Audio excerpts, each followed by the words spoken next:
If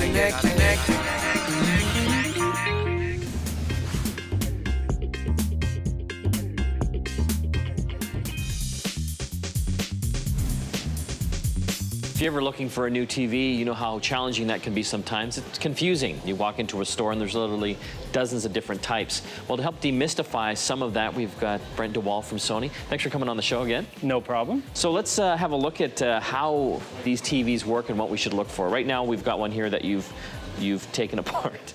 Yeah, and put back together. I think the thing that's confusing for a lot of people, the most popular kind of TV right now is an LCD TV, but there's lots of different kinds, and what differentiates them is how you create the light. And in this case, we have a TV that's been cut apart and put back together. You have these little fluorescent tubes, and this has been the way we've lit LCD TVs sort of since the beginning, and now we've come up with all these different ways of changing that backlight.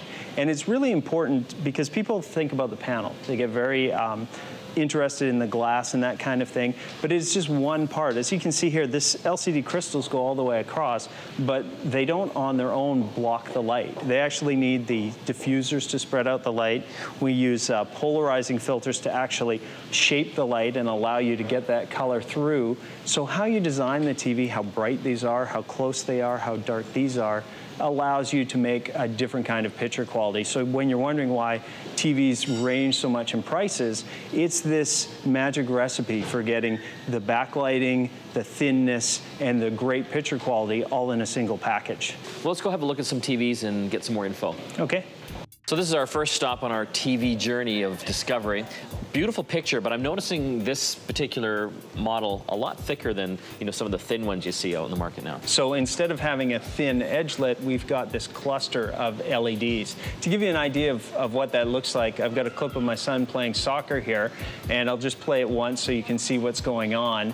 This is a simulation of what the backlight is doing. So you have all these individual clusters, and as the picture changes, it changes the brightness and darkness to enhance the contrast area by area on the screen. So I'll layer them together, and you can see how the backlight is brighter on the horizon and on the line, and where it's darker, you'll get a better contrast. So you get lots of contrast and detail on an LCD, and those 3 color LEDs give you the pure, rich color.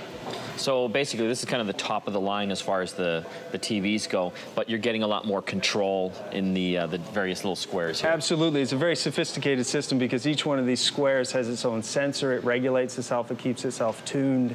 And what I was saying about the thickness of the TV, it's a very bright technology, so you want it back farther to improve the color and the contrast. So people looking at this TV will notice better blacks and richer colors, essentially. Absolutely.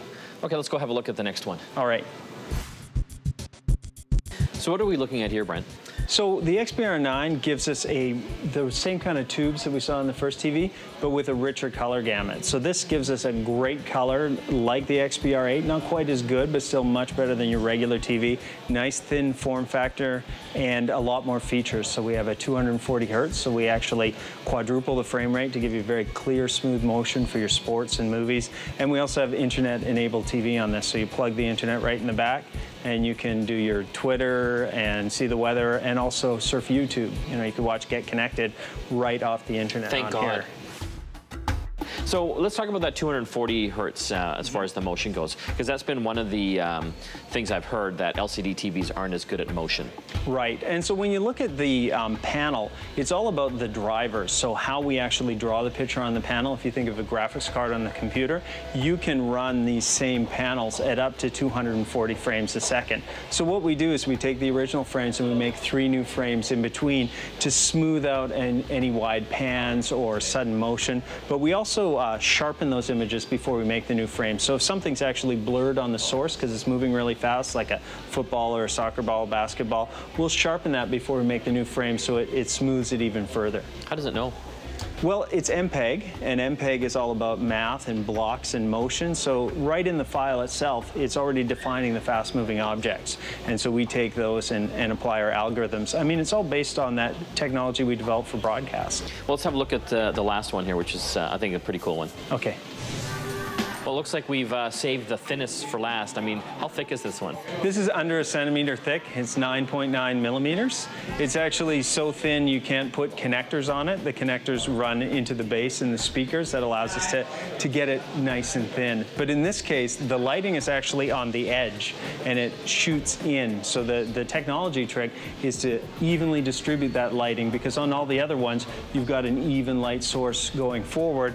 On this one, it's on the edge. So it's much more like a laptop design. When you have your thin laptop, you have the edge-lit LEDs. So this TV is more about aesthetics, really. You know, we looked at the first one there that was kind of this thick, but you're saying the thicker ones typically give the better picture quality. Right, so you're going to get a color fidelity similar to a regular CCFL backlight, and the other two we looked at have higher color fidelity, but obviously they don't have these great thin aesthetics. I don't care because this one's so cool looking. But I mean, when you have this up on your wall at home, you know, you're not comparing it in a store that has 20 TVs side by side. So, I mean, obviously the picture quality is going to be pretty good. Yes, and that's the key. For all the Sony TVs, you're looking for picture quality. And when you're shopping for a TV, watch the things you want to watch, and that will make the choice up. You're going to watch that TV every day for years. So you want to make sure that you get the right TV that gives you the best picture quality. I noticed one of the features, optional features for this is wireless HDMI, because as I can imagine here, this being this thin, all the connectors are down in that base. Right. Wireless HDMI might give you some more flexibility on where you put your Blu-ray player and Sony PlayStation. Right, so with your wireless HDMI, you have a module that attaches to the back of the TV and one that goes in your rack. It comes with 8 IR repeaters so that you can control any device that you may have, and you wirelessly transmit. It's fast enough to play games. You use the one remote that comes with it, and you can control all the components and keep them out of sight. So you can really build on this nice thin design by not having a bunch of components all over your family room or living room. How far can you keep those components away with that? It's about 30 feet in the room, and sometimes you can tuck it away behind. Depending on the construction and the electrical wiring in your house, you can sometimes cheat a little bit farther. So basically it's all about, I guess, aesthetics, like how thin you want the TV, or if you're more interested in like the, I guess, best picture quality when you're looking at these panels. Absolutely. Brent de Wall talking all about LCD panels and what to look for when you're purchasing your TV. If you want some more information, you can always check out our website or sonystyle.ca.